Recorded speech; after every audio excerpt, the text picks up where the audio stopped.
you've made it this far in the podcast, you're still listening to us, taking our unsolicited advice. We're here to help you not drop points, but we dropped a shit ton of points in week 1. Brian, tell me how you dropped points, man.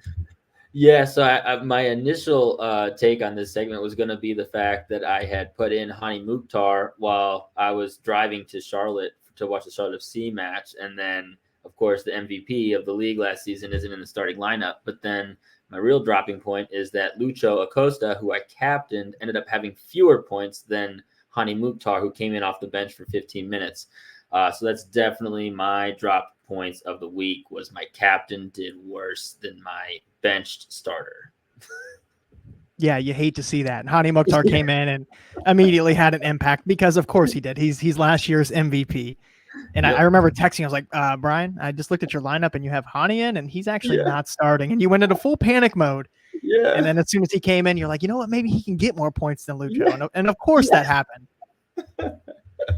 Yep. So your dropping points were, I don't know. You kind of dropped some points.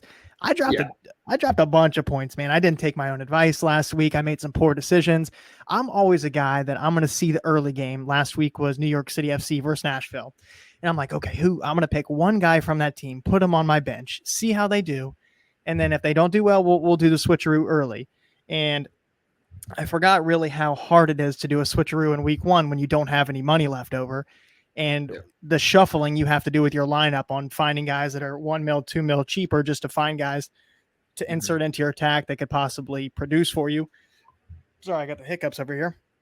But that player in the first game last week was Thales Magno, the left winger, the Brazilian left winger that, produced so well last year at left wing is now their striker because they don't have Tati Castellanos, and he looked like a shell of himself at that position. So he had 2 points. I'm sitting there at 5:00 on day 1 of MLS Fantasy, like, oh shit, what do I do now? And I scrambled, shuffled, and ended up dropping players and going cheaper. So that was my first way that I dropped the points.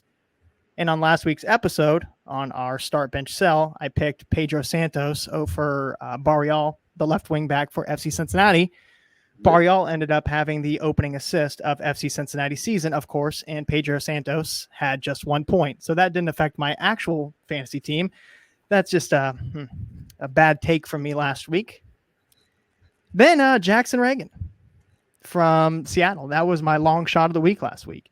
I had him on my team all the way up until I decided to go with Thales Magno, and then I had to make adjustments. And I nixed Reagan, and Reagan had 8 fantasy points. Because of course he did, right?